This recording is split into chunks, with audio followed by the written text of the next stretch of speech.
My grandfather was a fighter pilot. He flew one of the greatest fighters of all time, the F-4U Corsair. He flew throughout the Pacific in World War II.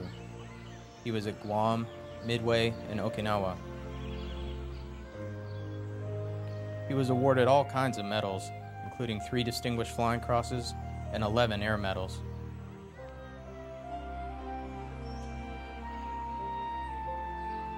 When I was a kid, I thought he must have won the war all by himself.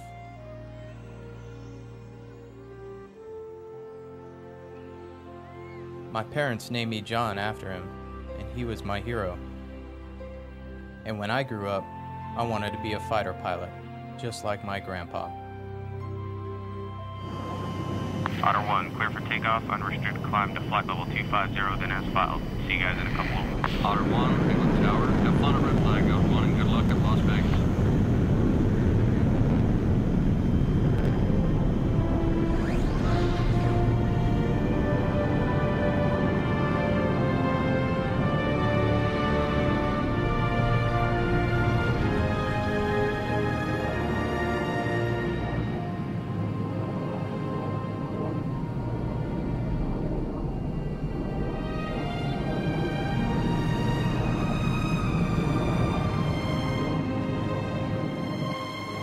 Otter 1, Miami Center. Contact Houston Center, 238.5. Otter 1, heads up traffic, 350, 6 miles, 22,000 feet eastbound.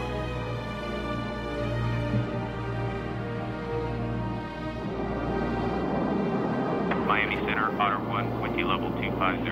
Otter 1, Miami Center, radar contact, maintain flight level 250.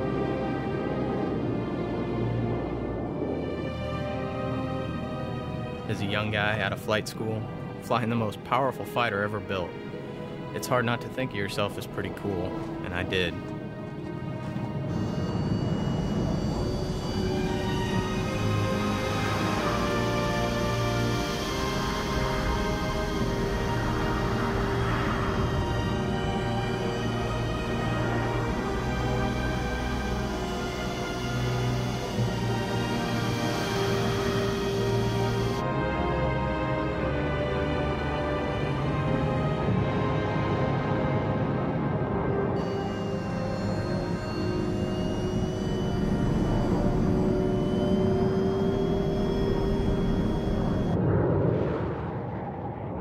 My squadron went to Nellis for my first red flag.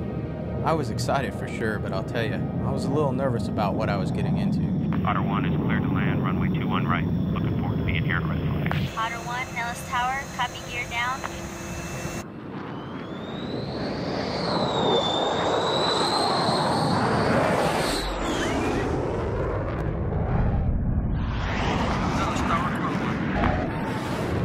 Nellis Tower, Chaco 1-1. Number 1 with the gear. Welcome to Vegas, boys. Chaco 3-1, base gear to stop right. Welcome to Nellis.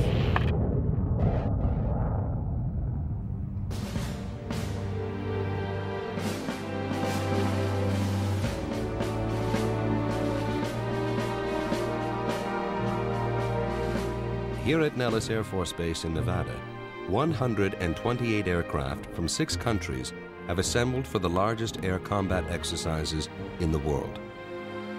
For the next 14 days, these aircraft and their crews will undertake a simulated air war. For many, it will be the final tune-up before they go into actual combat. They call it Red Flag.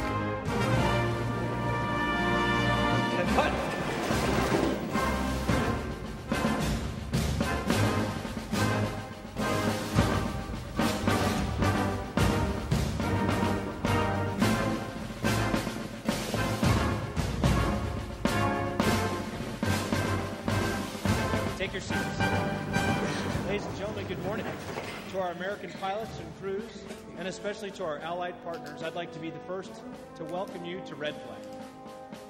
Nations from around the world are gathered here today, including countries from Germany with their Tornadoes, Italy with their F-16. Here I was, surrounded by the best fighter pilots in the world. But I think that all of us young pilots felt like we had something to prove, that we deserved to be there, and I wasn't any different. Best aircraft In fact, together, you currently represent the second largest combat air force anywhere in the world. Ceiling's 50,000. 15, 20,000.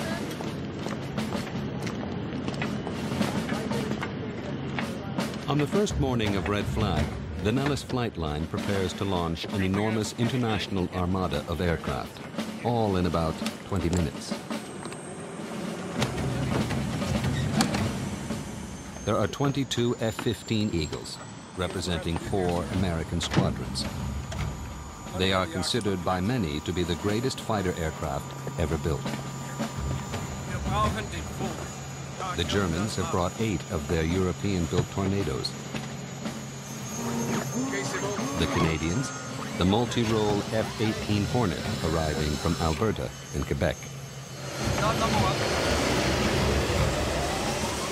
The British Royal Navy has flown in their famous Harrier jump jets.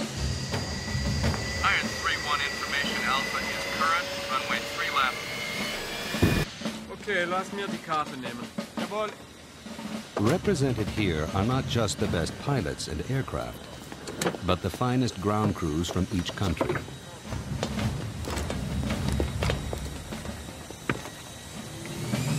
How do you hear me?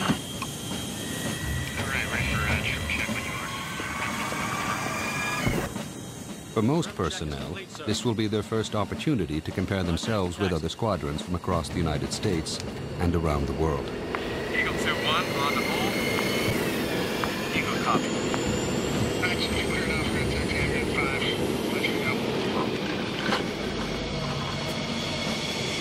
Sniper 1 confirmed.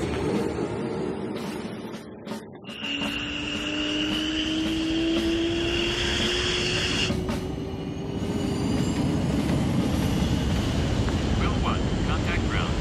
Roger, Will 1.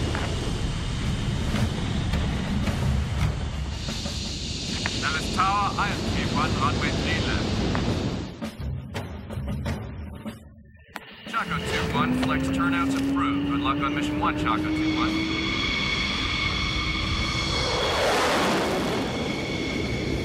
Nellis Tower, Iron 1-1, roger, thanks.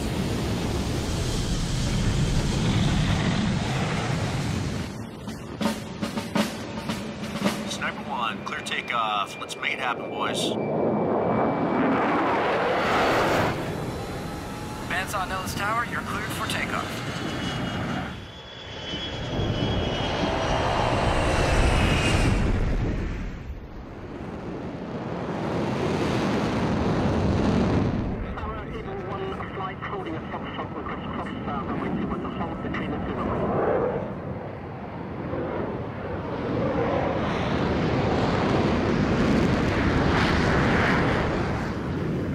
Chaco 2-1, Nellis Tower, unrestricted climb approved. Contact bandsaw at 3584. Tower, Chaco 2-1, copy.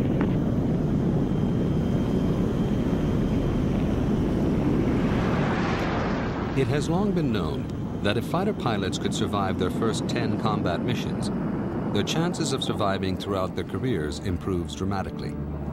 Lass uns den Check machen. Red Flag was created to provide those first 10 missions, and they make it as real as humanly possible. What is about to happen is considered by pilots to be more challenging and dangerous than war itself. Salt 1 as frag. Controllo operativo e radio. 1, 2, 3, 4. Ok, les gars, on va faire la vérification de la radio. 1, 2, 3. A ghostly B-2 heavy bomber floats toward the battlefield. Their job is to destroy the ground-based missile launchers before the enemy is even aware of the coming battle. A pair of stealth F-117s follow close behind.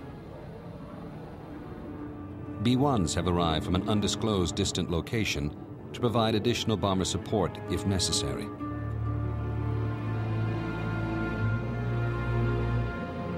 A U-2 begins its long climb to the edge of space, sending intelligence to the AWACS surveillance aircraft.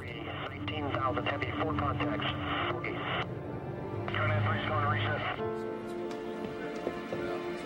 On board the AWACS is Air Boss Major Rob Novotny. He will monitor the air war about to take place. AWACS crews use inputs from space systems and radar to understand the battle situation. Each aircraft broadcasts real-time telemetry that appears as three-dimensional imagery on board the AWACS. In this war, most of the aircraft are good guys, known as the Blue Force. The bad guys are the Red Force, or the aggressors. The bad guys fly 12 highly maneuverable F-16s. They are among the finest pilots in the United States Air Force. Sniper 1 is ready. Tractor is the Red Force's mission commander.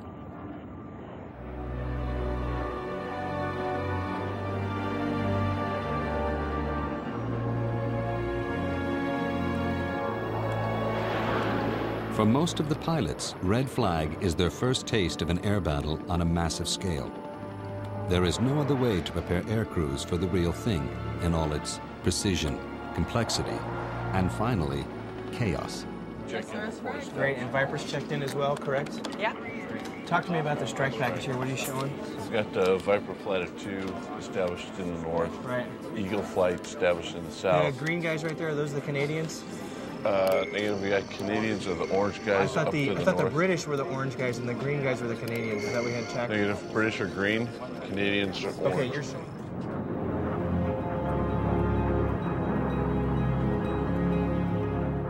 "5 miles out, both sides begin firing heat-seeking missiles. Sniper flight. Deploy to tactical formation. Let's give them all they can handle. Flares are used to distract the inbound missiles from enemy aircraft. Choco Flight, command. Group bullseye 3302. Ranks on Choco, copies.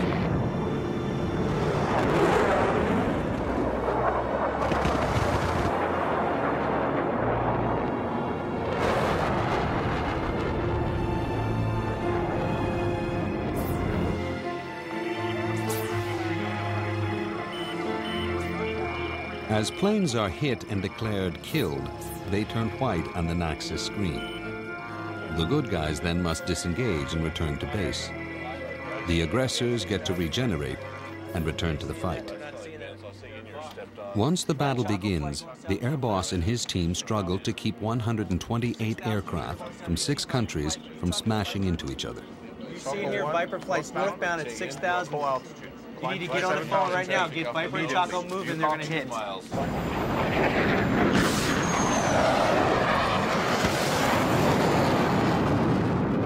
2 miles in closing. Using simulated machine guns, a classic dogfight ensues. Choco bandsaw threat 360 12 10,000.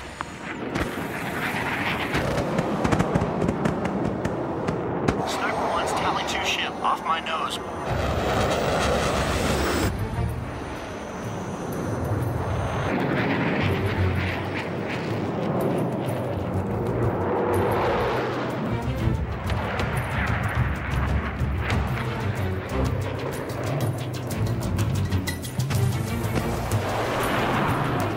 Choco 2 threat, you're 6, 3 miles. Hostile.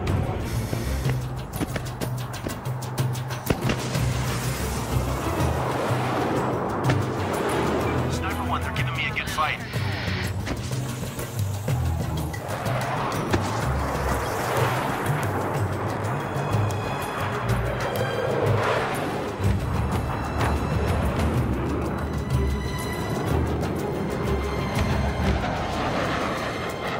Choco 2, what's your status?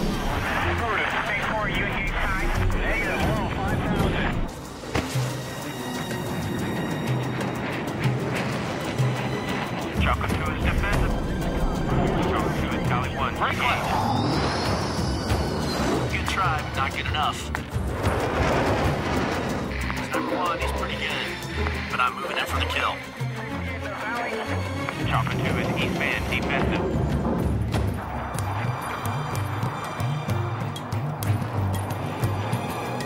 Sniper 1, targeted there. I'm moving in for guns. Choco 2's engaged defensive. Choco 2 pass. I've got shots in the air.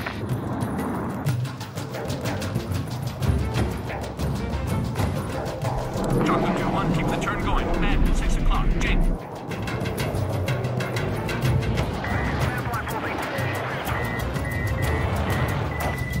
Sniper 1, guns, guns, guns.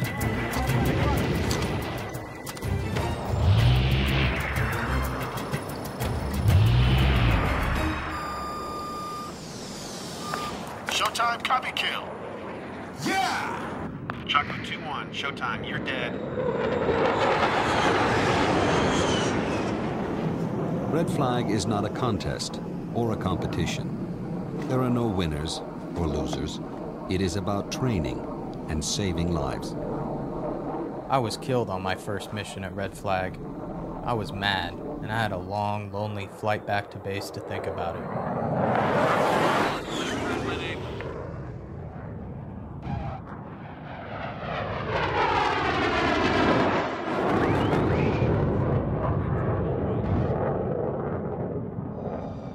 The commanders walk a very fine line.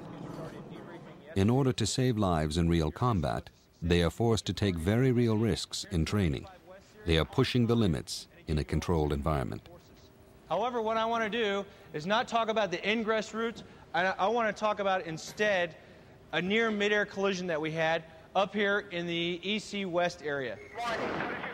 Choco 1 flight, you briefed us earlier today that you were going to maintain your route unless you deviated up here to the north. Nobody knew about it because you failed to communicate your change in flight path.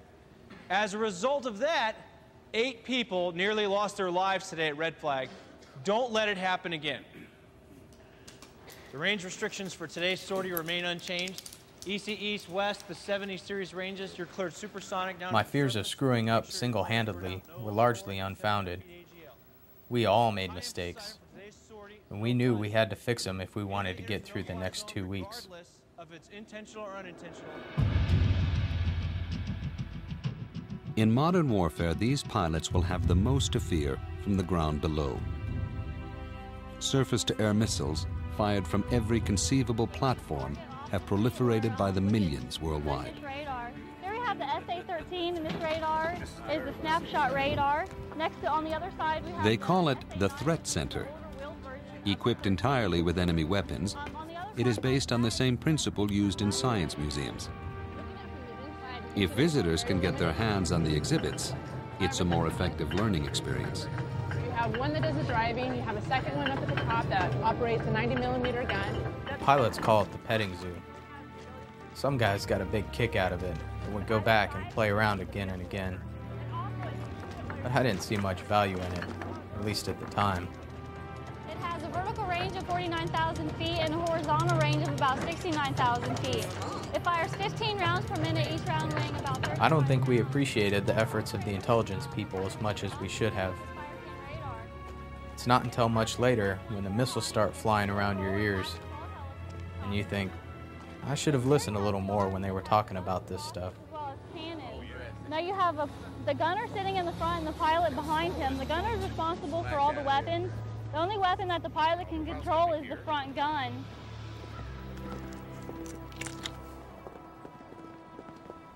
At 5 a.m. each day, they search for perhaps a single pebble blown overnight onto the runway by the desert wind. One tiny pebble that otherwise might get sucked into an aircraft's engine. It's quite possible for a crew to lose both their aircraft and their lives before even leaving the ground.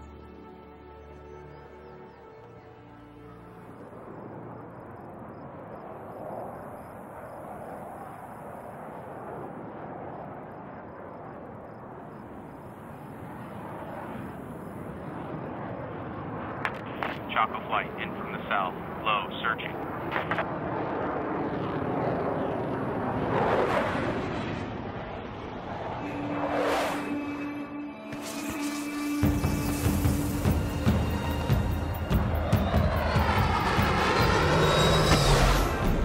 .600 miles an hour, under the radar, hugging the rocks, and at the same time, you're trying to outthink and outfly the enemy.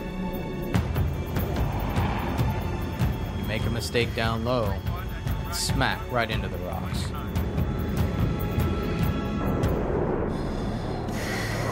It's what fighter pilots live for.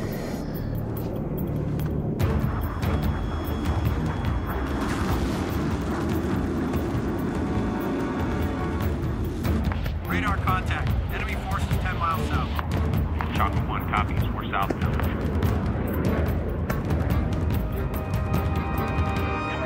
You got Eagle 1 and 2 involved in this low altitude fight, is that right? Yes, sir. Those are ours. Are they getting some help from the north? Yes, sir. Seems like they're coming in from the north. Okay, we need to make sure you get that information in there quick. Right away, sir. Looks like you need some help. Chaco 1 and 2 in from the north. Chaco 2, Tally 2, left 10 o'clock, 3 miles.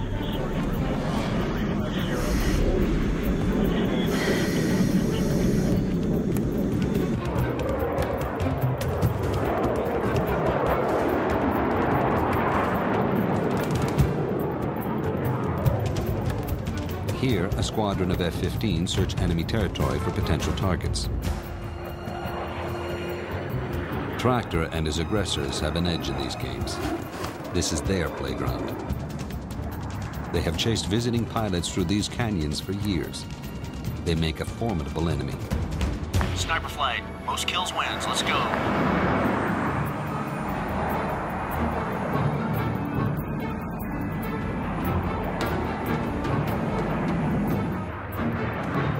The object is to get the enemy in front of you, while at the same time watching your backside. And then get as close as possible before being detected.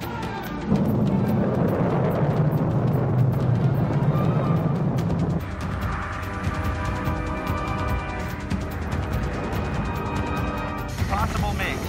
Tucker 1's engaged. I'm taking it low.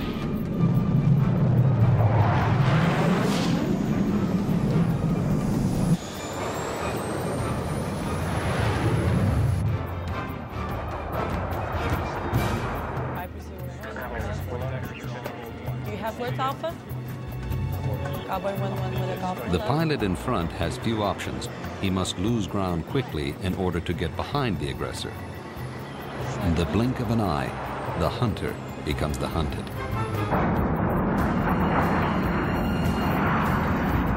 Naval missiles, bandit and flaring. Tucker 1 snapped. Sniper 2 spiked. They're targeting me.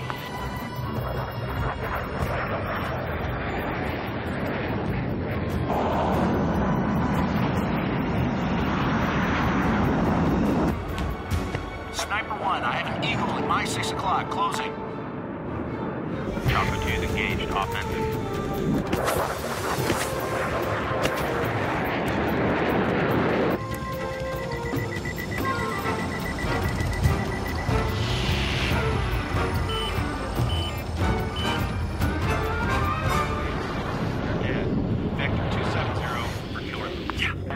Chaco, nice move.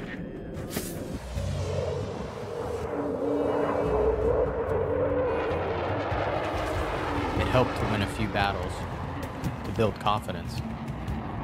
But it became less about keeping individual scores, and more about a successful overall mission. Shooting down the bad guys is extremely important, but it's just a small part of the greater objective. If the bombs don't hit their targets, none of us has accomplished our mission.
The missions become more and more challenging as Red Flag progresses.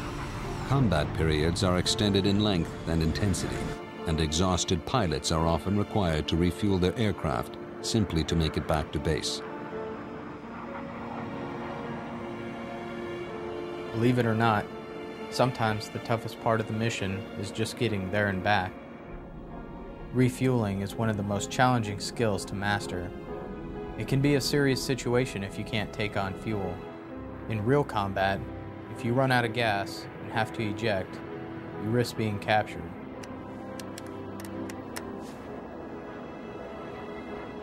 Bore 1, stabilize ready.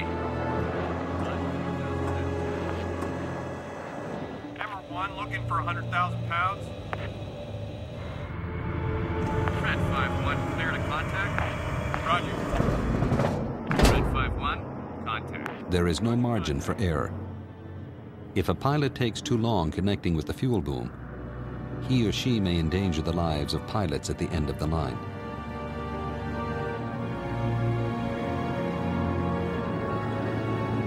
Sniper 2, winds 270 at 6. Clear to land. Gear down, field in sight.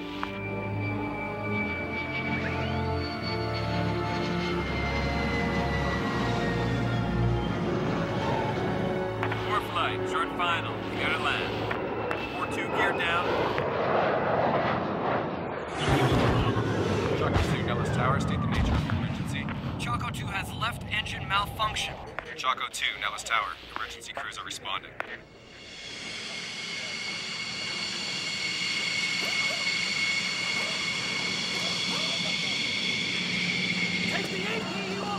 Low-level flying is particularly hard on fighter aircraft. Engines suck in dust and even birds. Because squadrons are visiting from around the world, there are rarely spare aircraft in case of mechanical problems. Ground crews are put under intense pressure to keep their aircraft flying. Mechanics are well aware that a small error in the assembly of the engine could result in a fatal explosion, either on the test bed or in the air. Alrighty, going up to max. Go ahead, keep an eye on it.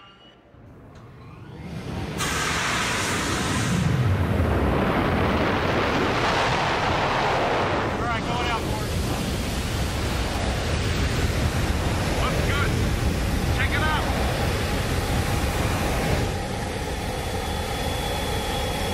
Alright, just back. We got back.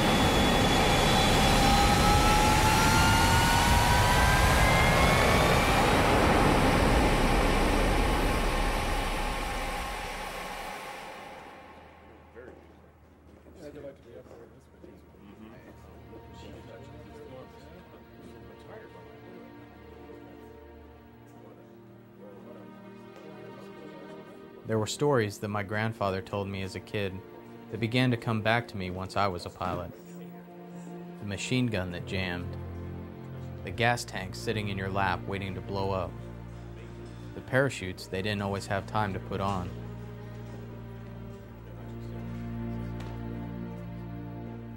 I remember he said they were more proud of the bullet holes in their aircraft than they were of their medals.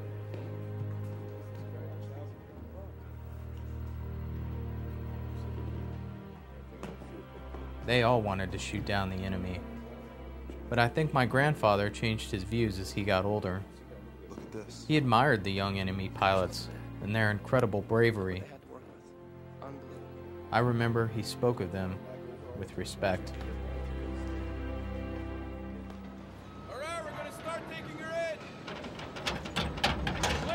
After 22 hours of hard work, an F-15's engine is readied for the next mission. At Red Flag, they seek to exceed the intensity of a combat environment, not just for the pilots, but for the mechanics and ground crews as well. It is difficult enough to turn out a perfect aircraft at the best of times. To do so in wartime, when rushed, exhausted, and under fire, is an art form like no other. Today is the halfway point at Red Flag. However, we all know that planned missions are easy ones, and this mission today is not planned. From my own personal combat experiences and those of us at the Red Flag staff, I can tell you it's the unplanned missions that are the most dangerous ones, and that's why we've added this mission to the Red Flag course. You're going to have to go further into enemy territory because lives are at stake. If all of you aren't at the top of your game, people are going to lose their lives today. That's on Jolly 1. One jumper away. Looks like we got one good ship. Mansaw, copy that.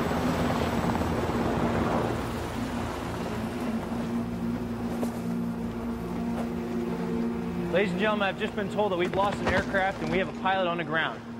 We know his general location, however, he's on the move. And the reason he's on the move is right here. The enemy is doing everything they can to capture him.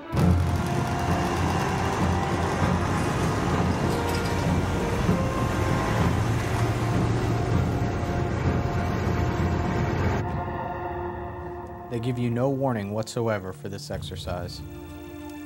You have nothing except what you would normally carry in the aircraft's ejection seat. Water, flares, radio, and makeup.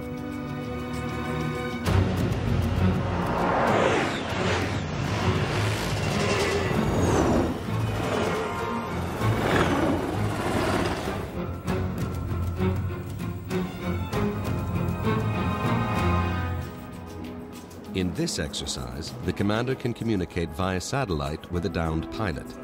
But the pilot on the ground must remain silent in order not to give away his position. Speaking in coded language, he warns the pilot of the approaching danger from both the ground and the air. Tell your man to get down now. 951, seek conceal. 951, enemy helo south of your position. Pull up now.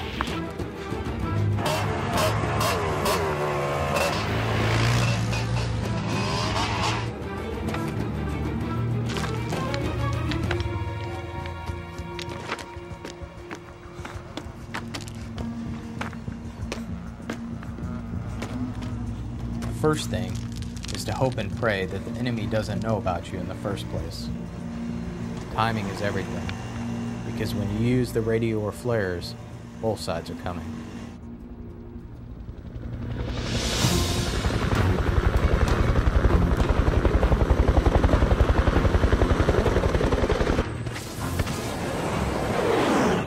Snake 2-4, egressing north. Abort the capture.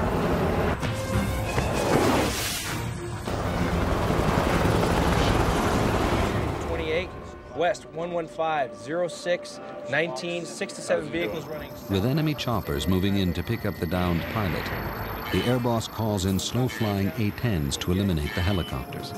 Port flight, threat 270, 7 enemy helos, low altitude. Engage.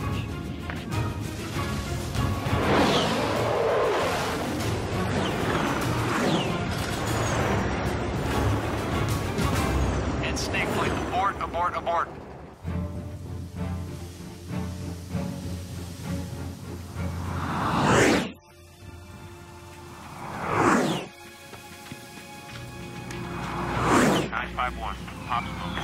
Landing zone is clear.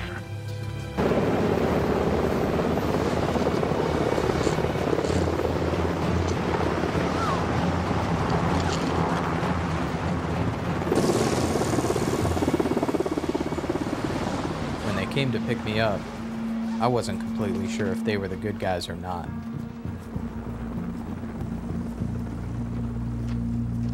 To the search and rescue team, the man on the ground might not be a friendly at all. He could be wearing a stolen uniform and have a bomb strapped to his body. He will be treated like the enemy until he proves otherwise.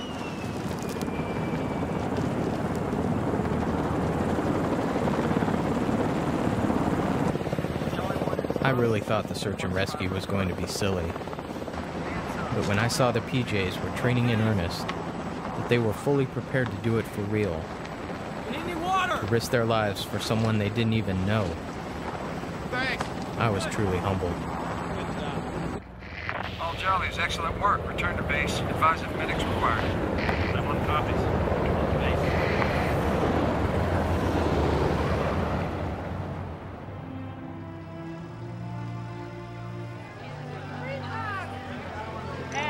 Throughout Red Flag, I began to appreciate the idea that I was part of a team, that everyone's role was just as important as mine.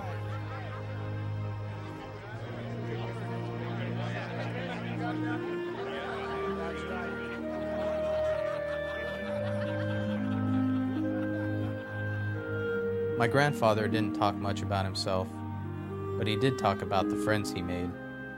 Ground crews, mechanics, other pilots.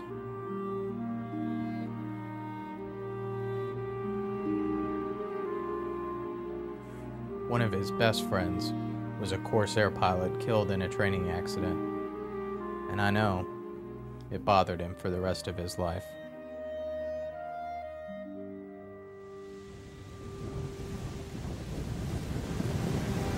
Throughout the history of air combat, countless air crews have successfully brought their battle-damaged aircraft home only to die on the runway a few feet and a few moments from rescue.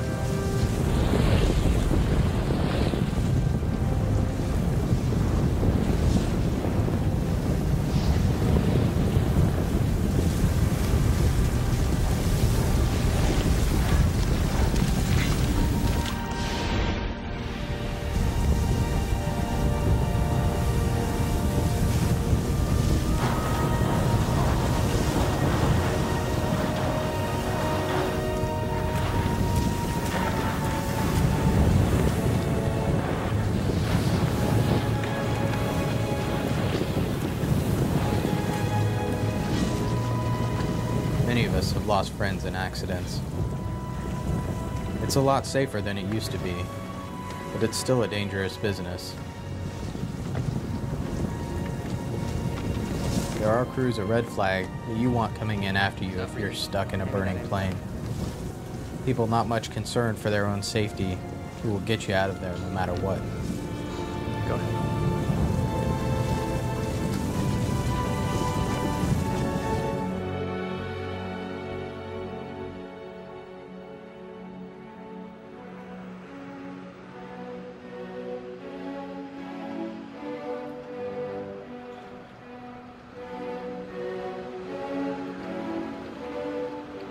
Approaching the final missions of a red flag, the dummy weapons are traded for the real thing.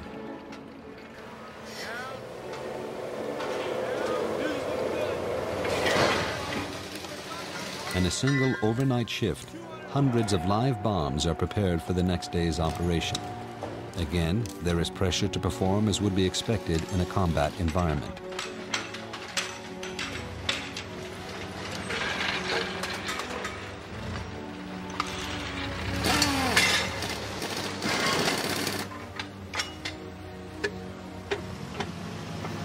They work quickly, but with great care. A slight error in a critical setting could destroy an aircraft and its crew.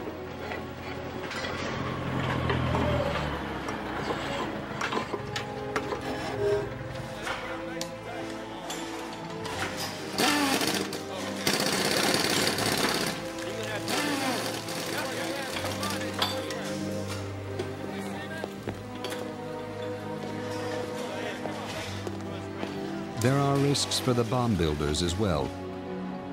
They work deep in the bottom of a canyon miles from the base in the event that something does go wrong.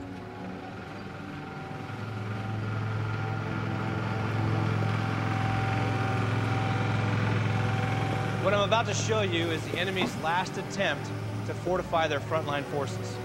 We've learned that they're bringing everything forward that they can: surface-to-surface rockets, tanks, and anti-aircraft guns. Everything we've done at this point has been for training. Today, we're going to do it for real, and we're going to give them everything that we've got.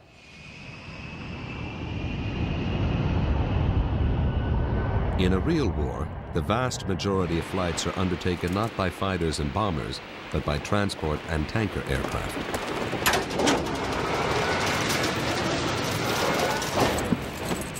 At Red Flag, a giant C-17 using GPS navigation practices precision dropping of humanitarian supplies.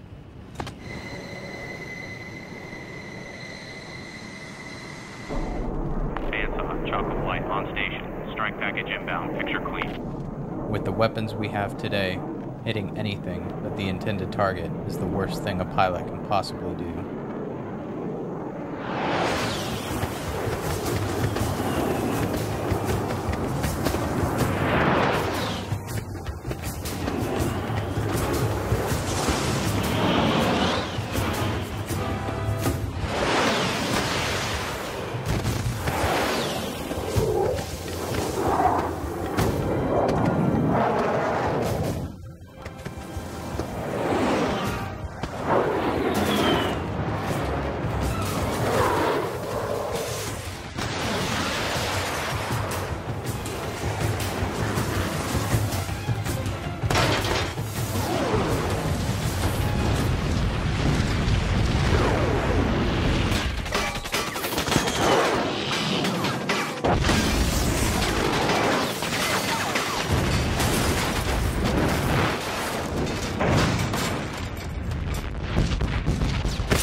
Red Flag was my first real experience to witness live ordnance, and it was sobering indeed. Choco Flight, targets destroyed, 10 minutes fuel remaining. Hands on copies. 7 or 8, and it looks like the southern target strike flight was successful with them. So Good we got striking everything. run from them. Looks like we got it all. We got it all. Yeah. Okay.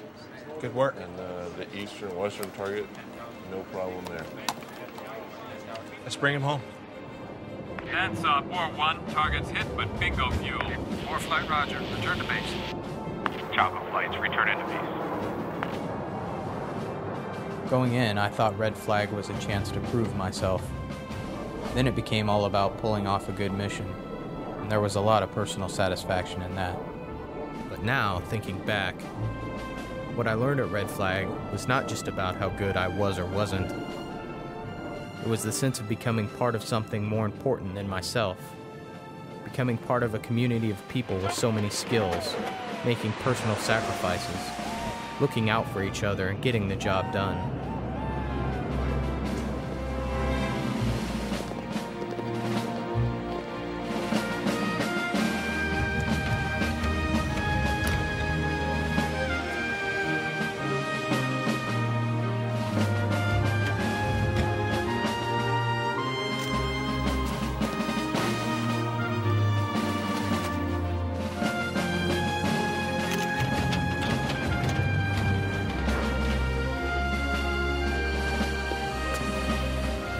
I made friends with pilots and crews from all over the states and around the world.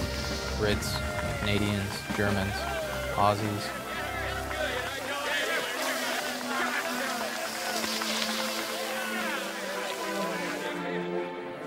It was a wonderful experience, and I'll remember it as long as I live.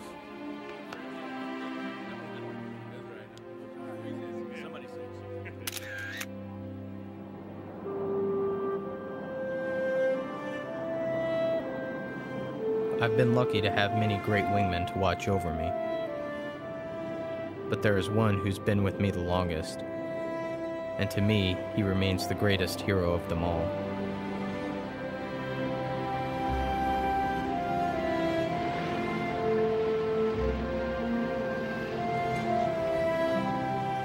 My grandfather said that being a fighter pilot was the best job on earth.